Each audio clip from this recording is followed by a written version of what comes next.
जपत रहे हरि नाम। गुरु आए अभिमान से, इतना अभिमान हो गया कि गुरु आए अभिमान से उठ नहीं कीन प्रणाम। ये बता रहे दूसरे को, मैंने अभिमान सहित इतना मेरे अहंकार हो गया कि मैंने प्रणाम नहीं किया। और इतने ये जो हमारे त्रिपुरारी हैं महादेव, ये क्रोधित हो गए, इनको क्रोध आ गया और इन्होंने मुझे श्राप दे दिया। और जब श्राप दे दिया तो मैं कांप गया, मेरे रोमे थर्रा गए कि अब क्या करूँगा। 1000 वर्षों तक नाना भात की योनियों में जातू पढ़ता रहे, लेता रहे और अजगर बना भी तू जा करके अजगर के जैसे बैठा रहा। गुरु का सम्मान करने को नहीं उठ सका तो जा तू अजगर हो जा।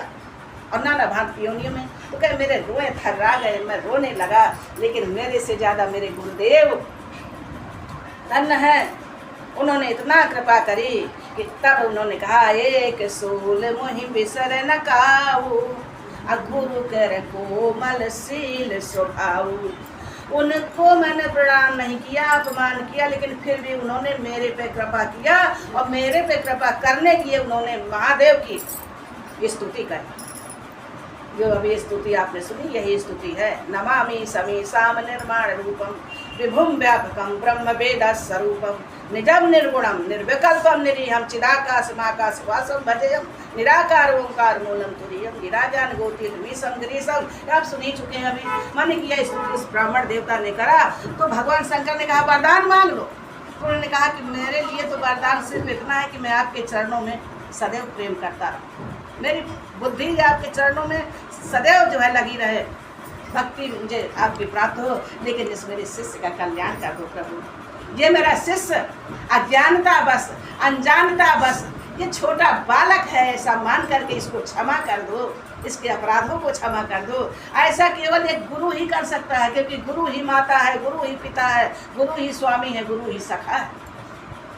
तब महादेव ने कहा कि मिथ्या तो नहीं हो सकता मेरा श्राप, लेकिन बस यह है कि मैं कृपा करता तुम्हारे अनुरोध पर, तुम्हारी प्रार्थना पर, अनय विनय पर। इसको जन्म और मृत्यु का कष्ट नहीं होगा और बहुत जल्दी जल्दी अपने जन्म को पूर्ण कर लेगा।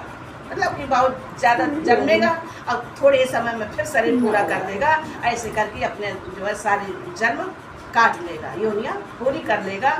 और यह है आशीर्वाद है कि इसको किसी भी योनि में ज्ञान नहीं भूलेगा, ज्ञान बना रहेगा। ऐसा सदगुरु की कृपा से ये जब कि हो सकता है कि जो है ये ऐसा न होता, ये श्राप यदि गुरुदेव न देते शंकर जी और गुरु जी प्रार्थना न करते शंकर जी से, तो हो सकता कि ये वरदान इसको कभी न मिल पाता कि कौनो काल मिटे नहीं ज्ञान। लेकिन गुरु की कृपा से ऐसा हुआ कि तुम्हें ज्ञान बना रहेगा है। तो इसलिए उन्होंने कहा कि जो है यह तन मुझे प्रिय है। काहे से प्रिय है? क्योंकि यह तन राम भगति में पाई, अतः यह तन अति प्रिय अधिकारी। तो ये शरीर मनुष्य का साधारण नहीं है। अब ये ज्ञान मिल जाए तो फिर चाहे वो कौवा हो, चाहे वो हंस हो, चाहे वो किसी भी योनि में हो। देखिए गिद्धराज जटायु को राम की सेवा करी, राम की आह्लादनी शक्ति माता सीता की रक्षा करी। तो देखो भगवान राम की गोदी में जो बड़े बड़े ऋषियों को दुर्लभ है, मुनियों को दुर्लभ है, राम की गोदी में उन्होंने तन को त्याग किया। वो सहला रहे उनको गिद्ध को है अपने हाथों से और कह रहे हैं कि कहा तो तुम्हें जीवित। तो उन्होंने कहा कि नहीं, आज मैं निज स्वधाम को आपके सामने सन्मुख प्राप्त हो रहा हूँ। जल भर नयन कहत रघुराई, अतार्थ कर्म निज ते गति भाई। तुमने ऐसे सुंदर कर्म किए हैं कि पक्षी हो करके तुमने जगत जननी की रक्षा करने का जो तुम्हारे विचार आया, जो परमात्मा की सेवा का जो विचार आया, जो भक्ति तुम्हारे हृदय में आई, उन निज के कर्मों से, स्वयं के अच्छे कर्मों से तुम सुंदर गति को प्राप्त हो रहे हो। तो हम आपको सब मनुष्य हैं, क्या हम अच्छे कर्म नहीं कर सकते? हम भी विचार करें, 100 बार विचार करें, तब आगे कदम बढ़ाएं कि ये कार्य हमको करना चाहिए कि नहीं। गंभीरता, धैर्यता ये मनुष्य के आभूषण हैं। कहते हैं कि वो सरोवर, जिस सरोवर में कमल खिले होते हैं, जल की शोभा कमल से है और सरोवर की शोभा हंस और बगनों से है। शिष्य की शोभा गुरुदेव के प्रगाढ़ चरणों में बिल्कुल समर्पण से है, नहीं तो वो चूहिया की दशा है। भी बहुत ज्ञान लेने को है ना कि हमारे को ज्ञान दे दो, हम तुम्हारी गद्दी के अधिकारी बन जाएं। तो उन्होंने कहा कि ठीक है जाओ, इतना केवल मेरा छोटा से काम कर दो, और वो इतने बड़े महर्षि है, वो हमसे भी बड़े गुरुदेव हैं, वो तुम्हारे को वही ज्ञान की प्राप्ति करा देंगे। और ये दौड़ के गया, लेकिन ये मन की गति इतनी तीव्र है कि विश्वास नहीं कि पता नहीं क्या इसमें भर दिया है। अरे देखने में क्या बिगड़ता है, लाओ देख लेते हैं। अब वो डब्बा को खोला, रास्ते में जंगल पड़ता था, और थोड़ा से खोला कि जरा से खोल के देख लूँगा कि इसमें क्या है। लेकिन उस चूहिया को कितनी जगह चाहिए, अरे वो इतने से बिल से इतना छोटा से बिल होता, उससे तो निकल के भाग जाती है। अब उसने डब्बा खोला, वो चट से निकल के भाग गई। तब भी उसको ये नहीं लगा, फिर भी देखो गुरुदेव से झूठ बोला आकर के। गुरुदेव ने कहा दे आए डब्बा, कहीं हाँ गुरुदेव मैंने डब्बा तो दे आया। लेकिन जब उनसे पूछा गया कि डब्बा मिला, कि डब्बा तो मिला, यानी कि ये डब्बा है गुरुदेव जो तुम्हारा शिष्य है, ये डब्बा है अभी खाली डब्बा, ये शरीर खाली डब्बा है। जब तक इसमें गुरुदेव का ज्ञान न पड़ जाए, जब तक इसमें अपने का आभास ना हो जाए, तब तक ये खाली डब्बा है ये शरीर। और ये डब्बा से क्या बनना बिगड़ना है, इसमें रत्न रूपी तो वो गुरुदेव का ज्ञान है, अमृत रूपी वो गुरुदेव का ज्ञान है। तो आज गुरु पूर्णिमा के पावन पर्व पर, और ये सावन मास के जो सुंदर महीना अब चल रहा है, भगवान श्री कृष्ण जी ने आराधना किया शंकर जी की, हरेश्वर नाम पड़ा। अर्जुन ने करा किरात महादेव का नाम पड़ा, अग्नेश्वर नाम पड़ा, भस्मेश्वर नाम पड़ा, बटकेश्वर नाम पड़ा।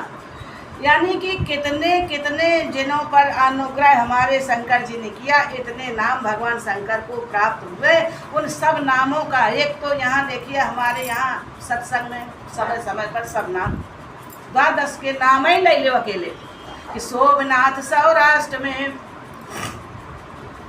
काशी में विशेष, महाकाल उज्जैन में, शिवालय घुसमेश, भीम शंकर टाकिने श्वेत बंधु रामेश, त्र्यंबके गोमती तीर पर दारुक वन नागेश, मल्लिकार्जुन श्री शैल पर हिमगर पर केदार, चिता भूमि स्थान में वैद्यनाथ भवहार, ओंकार परमेश्वर रिवाट तत्व नाम, 12 ज्योतिर्लिंग को सदा करूं प्रणाम। सावन मास के महीने में ये नाम अपने अपने घर में आप सब ले सकते हैं। तो ये बार और सर्व पाप से मुक्त होए और पावे सिद्ध अपार, ये अमृत तत्व हमने पहले से पाया। आप संगति करोगे सदगुरु की, तो यह समझो कि वो इतने अनमोल रत्न धरोहर में आपको मिल जाएंगे कि आप आंकलन नहीं कर सकते हो कि कितने, जैसे समुद्र में जाने कितने रत्न है ना, खोजी हो तुरंत मिल जाऊं एक पल की तलाश में। कोई डुबकी लगाना जानूं, लेकिन किसी ने कह दिया कि मैं डूबन डरी, मैं बाबरी डूबन डरी, तो रही किनारे बैठ, और जो कोई कूद गया उसमें जंप लगा गया छलांग, वो रत्न के खजान में पहुंचा और रत्नों को बटोर कर ले आता है।